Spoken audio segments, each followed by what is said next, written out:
Life has been full of tough times with a few lucky moments. Losing my parents when I was young hurt a lot, like a pain that never goes away.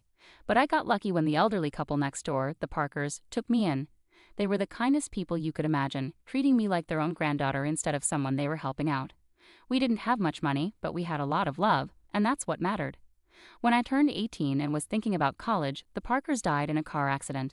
Suddenly, I was alone again. They left me some money for school in their old house in the suburbs. It was a cozy place with lots of memories, but it felt too sad to stay there. So I sold it and bought a small apartment in the city near the college where I enrolled to study financial management. Having a plan and moving forward felt good. Classes were tough but interesting, and I focused on learning everything about numbers and markets. After college, I got a decent job. My days were busy with work, and I was doing okay, but the nights were different. The city felt lonelier than it should for a place with so many people. That's when I met Tom at a friend's party. He was loud, funny, and didn't care who noticed. His energy was contagious, and we clicked right away when he accidentally bumped into me, spilling my drink. "Hey, watch it," I said, more surprised than angry. "My bad. Let me make it up to you. What were you drinking?" Tom said with a big grin. "Beer, just beer," I replied, trying not to smile too much. "2 beers, coming right up," he shouted over the music as he headed to the bar. That was Tom, simple, straightforward, and no fuss. We spent the whole night talking about everything and nothing. We found out we both loved old movies and hated sushi. Talking to him was easy, and when the party ended, I didn't want to say goodbye. A year later, he proposed. There were no dramatic gestures, just him, me, and a ring he awkwardly pulled out of his pocket while we were watching TV. "Marry me," he said, holding the ring so tightly I thought he might crush it. I laughed, not because it was funny, but because it was so typical of us. Perfectly imperfect. "Yes, of course, you big goof." Getting married didn't change much at first. We were the same, just officially a couple, which felt right. We settled into life together in my small city apartment, still close to the hustle but now with someone to share the quiet moments. Life felt full, and for the first time in a long while, the evenings didn't feel so empty. Settling into married life had its comforts, but life has a way of throwing curveballs. Tom's parents, Mr. and Mrs. Dawson, were wonderful. They lived in a cozy suburban home and welcomed me with open arms from the start. I could see where Tom got his easygoing nature. Their warmth was a balm for my heart, which still ached from losing my own family. "I'm so happy you're part of our family now," Mrs. Dawson would often say, squeezing my hand with such kindness that it warmed and overwhelmed me at the same time. "Thank you. I really appreciate how welcoming you've been," I replied, feeling genuinely grateful. Visiting them became our weekend tradition. Those days were filled with backyard barbecues and long conversations over cups of hot coffee. Life felt good, simple, and sincere. But then things changed. Tom was called away on a long business trip, a whole year out of state. It was a great opportunity for his career, but the timing couldn't have been worse. Just as he left, Mr. and Mrs. Dawson's health declined rapidly. It happened so quickly that Mrs. Dawson, bless her heart, sounded frantic with worry when she called. "Grace, I hate to ask, but I really need your help here. Mr. Dawson is not doing well," her voice thick with tears she was trying to hold back. Without a moment's hesitation, I packed a bag and went to the suburbs. Seeing Mr. and Mrs. Dawson so frail shook me deeply. He had always been a pillar of strength and now looked fragile, connected to life through a tangle of medical equipment. I seamlessly settled into their routine, taking care of cooking and cleaning while Mrs. Dawson focused on Mr. Dawson's care. In the evenings, I sat by their side, reading aloud his favorite books, often finding him asleep before I finished a chapter. "Thank you, Grace," he'd whisper on the good days, his voice a mere whisper of its former strength.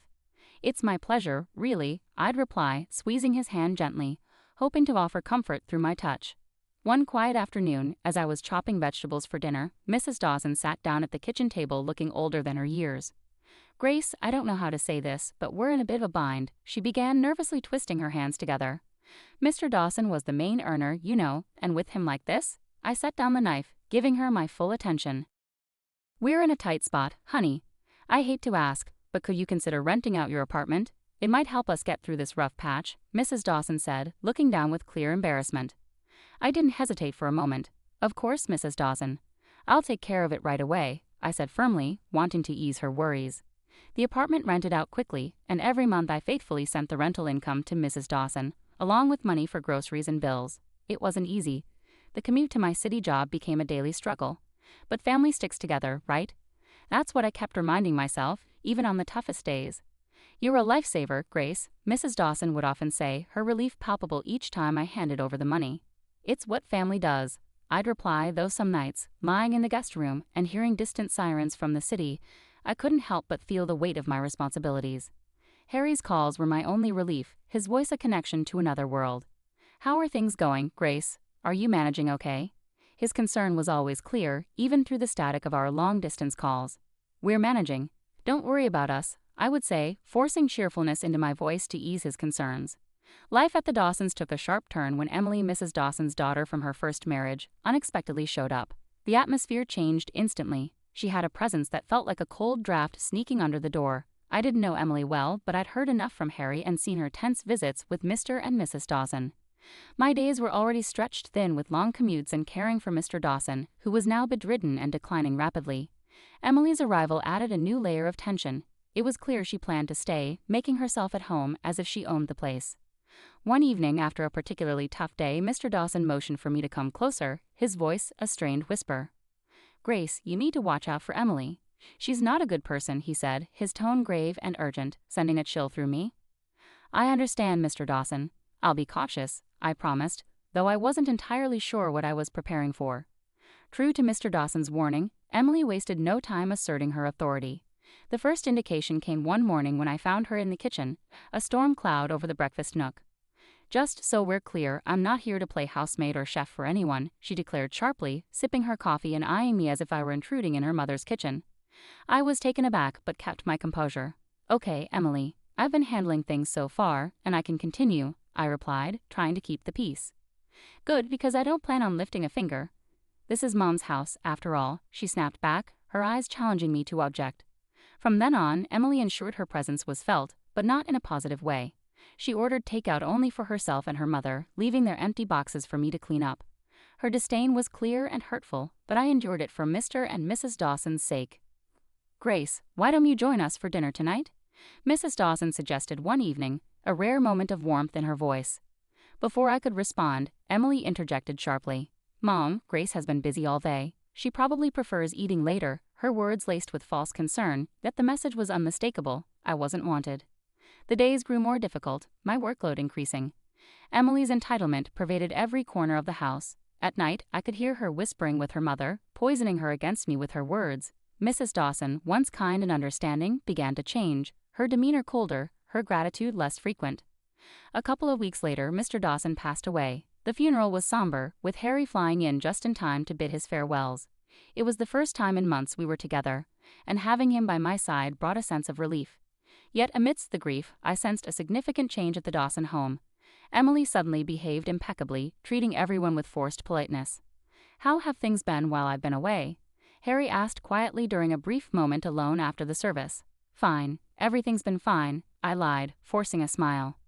I didn't want to burden him further. His own grief was already too much to bear. "Are you sure? You look exhausted," he pressed, concern etching his brow. "It's just been busy, helping out around here," I reassured him, avoiding his gaze. It wasn't the right time to delve into the brewing turmoil beneath the surface. Once Harry departed, Emily dropped her facade.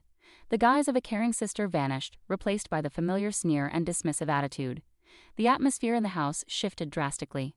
Perhaps consumed by her own grief, Mrs. Dawson grew distant and cold toward me. Orders replaced conversations, and I began to feel more like an intruder than a member of the family. Emily took control of the household as if she were the lady of the manor, showing little regard for anyone's feelings but her own. She started barging into my room without knocking, rifling through my belongings as though searching for hidden treasure. One afternoon, while seeking solace in the garden, I stumbled upon a box hidden among the shrubs. Curious, I opened it only to discover my watches, jewelry, and even some of my underwear inside. My heart sank. Nearby, I found several of my dresses tossed carelessly over a bush. Anger surged through me. Clutching the box tightly, I stormed back inside, finding Emily lounging in the living room as if she owned the place. "What on earth, Emily?" I demanded, my voice trembling with fury. "You can't just throw my things out like this." Emily laughed coldly, the sound echoing mockingly in the room. "You live here? Please. You're just a guest, and not a welcome one at that. You should be out in the garden or, better yet, on the street. You're nothing but a freeloader anyway." Her words cut deep, like salt in a wound. I couldn't believe the venom in her voice. Shaking, I turned to Mrs. Dawson, who had just entered the room. "Mrs. Dawson, please tell her she can't treat me like this. This is supposed to be my home too," I pleaded, my voice cracking with emotion. Mrs. Dawson, once gentle and kind, now looked through me as if I were transparent. This is Emily's house now. She's right, Grace. Maybe it's time you found somewhere else to live, she said coldly. Her words hit me hard. Standing there with the box in my hands, my heart shattered. The home I had grown to love, the family I believed in, crumbled around me in that moment. Despite everything, I stayed because of a promise I made to Mr. Dawson on his deathbed, to care for his wife and prevent Emily from dominating her. But day by day, Mrs. Dawson seemed to adopt Emily's harsh demeanor. Her words turned cutting, her gaze icy. "You're just idling away here, aren't you?" Mrs. Dawson snapped one evening as I cleaned up after dinner, her voice dripping with disdain. "I'm doing my best to keep things in order," I replied, trying to stay composed despite the pain her words caused. "Your best?" I could hardly tell. "It seems like you're just mooching off us," she scoffed, turning away without another word. Her words wounded me deeply. I was far from a freeloader. I had rented out my apartment and faithfully handed over almost all the income to Mrs. Dawson. On top of that, I took care of most household tasks while Emily contributed nothing but criticism. Emily, living off her mother's pension, showed no gratitude. "Really, what does my brother even see in you?" Emily taunted nightly, her voice carrying through the thin walls. Each time I bit back my anger and frustration, clinging to the promise I made. But the house grew suffocating, filled with hostility like a minefield. One evening, returning early from work, my world turned upside down. I walked in on Emily and Mrs. Dawson in a heated discussion in the living room, unaware of my presence. "We need to convince her to sell that apartment of hers. You know how much we could use that money," Emily said greedily and calculatingly. "Yes, but how do we persuade her? Grace isn't naive. She won't just hand it over," Mrs. Dawson replied, frustration and greed evident in her voice. "Leave it to me, Mom. I'll charm her into it. Once she signs it away, we can finally live the way we deserve." Emily's words cut through the air like a snake's hiss.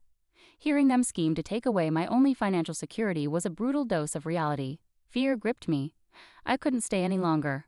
Heart pounding, I slipped away to my room unnoticed. They were plotting to strip me of everything. The decision was clear in that moment. There was no way I could stay after hearing their plans. Quickly gathering my essentials, hands trembling, every second in that house felt like a countdown to disaster. I didn't bother with goodbyes. They didn't deserve them. Sneaking out the back door, I called a taxi to take me to the station. Sitting on the train to Harry's, doubts gnawed at me. Would he understand? Would he take their side? The uncertainty weighed heavily, but the fear of staying was more daunting. I stared out the window, the landscape blurring by, a mix of fear and determination settling in my chest. When I arrived at Harry's doorstep, his reaction was a blend of shock, relief, and curiosity. His eyes widened as he opened the door to find me standing there with my bag, looking as frazzled as I felt. "Grace, what's going on? Are you okay?" he asked, stepping aside to let me in. I hesitated, taking in the familiar and comforting sight of his temporary home. "No, Harry, everything's not okay. Not at all," I replied, my voice catching. He guided me to the couch, concern etched on his face. "Tell me what happened, babe. I'm here for you," he urged gently.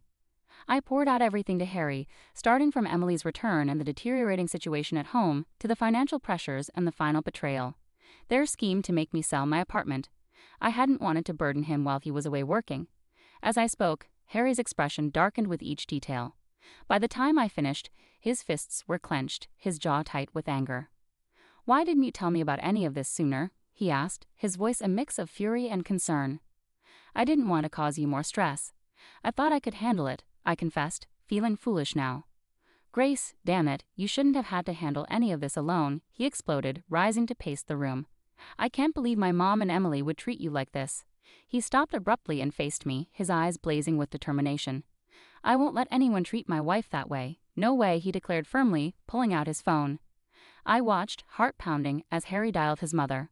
The phone barely rang twice before she answered. I couldn't hear her side of the conversation, but the tension in Harry's posture spoke volumes. "Mom, this has to stop. I know everything now, and I won't stand for it. If Emily doesn't leave and if you don't start treating Grace with respect, we won't be able to support you anymore. No more financial help, nothing." Harry's voice was firm, leaving no room for negotiation. There was a terse exchange, followed by silence. Harry's grip tightened around the phone. "Fine. If that's your decision, then you've made mine," he said finally, hanging up. He turned to me, his expression softening. "Looks like it's just us now, babe. That's all we need," he said, coming over to embrace me.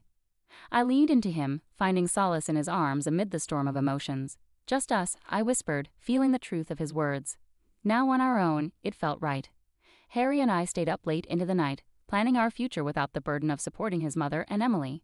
We discussed practical matters like my remote work and our financial strategies, laying the groundwork for a new chapter together, just the two of us.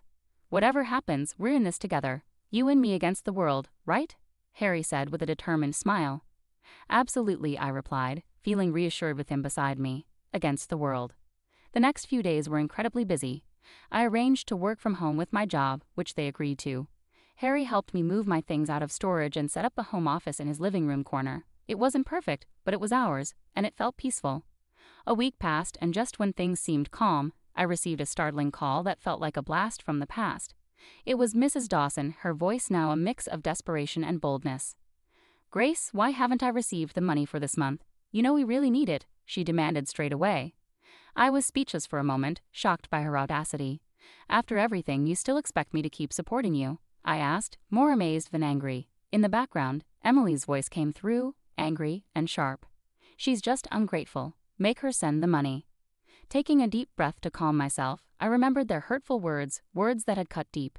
Mrs. Dawson, Emily called me a heartless beggar. I can't send money to people who treat me so badly. I'm done.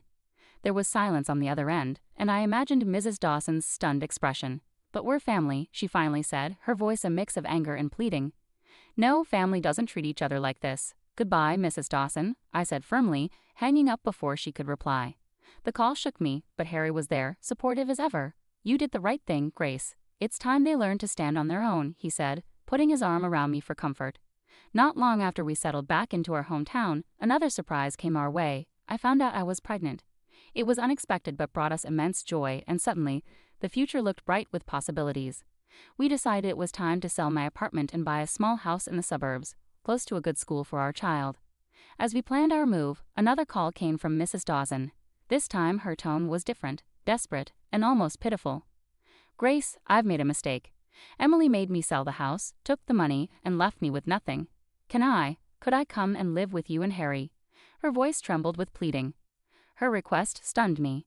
After everything that had happened, this was a test of my determination. Mrs. Dawson, you chose this path when you sided with Emily against us. There were other choices you could have made, I replied firmly, though my emotions were in turmoil. I know I've made mistakes, but you have a kind heart. Can't you forgive an old woman for her wrong choices? She pleaded. I sighed deeply, feeling a twinge of sympathy, but also holding firm to the consequences of her choices. I forgave you long ago, but that doesn't mean I can welcome you back into my life. You need to face the outcomes of your actions, just as I have, I said before ending the call and blocking her number. With determination, we moved ahead with our plans, buying a charming house with a small garden where our child could grow and play. On a lazy Sunday morning, as I leisurely flipped through the newspaper over coffee, a headline caught my attention. Local woman arrested for massive fraud scheme. There in the picture was Emily, in handcuffs and looking defeated. I couldn't help but feel a mix of shock and perhaps a small sense of vindication. Harry, look at this, I called out, holding up the newspaper for him to see. It's Emily. She's been arrested for fraud. Harry took the newspaper, his expression serious as he scanned the article. Wow, can't say I'm surprised, but it's a lot to process. Yeah, it is. But she made her decisions, and now she's dealing with the consequences, I replied, feeling a sense of closure I hadn't realized I needed. Over time, we heard through friends that Mrs. Dawson was living in a small apartment, working 2 jobs to make ends meet. Her pension wasn't enough to cover her living expenses and repay the debt Emily had left behind. Have you heard about your mom? Harry's friend, Matt, brought it up one evening during a backyard barbecue. Yeah, I heard, Harry replied, tending to burgers on the grill. His voice held a hint of sadness but also determination. She chose her path, Matt. It's tough, but that's how it goes. Matt nodded, understanding the unspoken boundaries. You're right, man. Just wanted you to know. After that, the conversation lightened, with talk turning to sports and work as the evening progressed. Life moved forward, and so did we. The joy of our new life became even clearer when Mia arrived. Becoming parents changed everything. It shifted our priorities, our dreams, and even started to heal some old wounds by filling them with new love. Can you believe she's ours? I whispered to Harry one night as we watched Mia sleeping peacefully in her crib. She's perfect, Grace. Absolutely perfect, Harry whispered back, his voice filled with emotion. We cherished each day, celebrating every little milestone Mia reached, each smile, each giggle. She was our little miracle, and with her the difficulties of the past seemed to fade away, making space for new and better memories. Each day was simple yet filled with small moments of joy that created a beautiful tapestry of family life.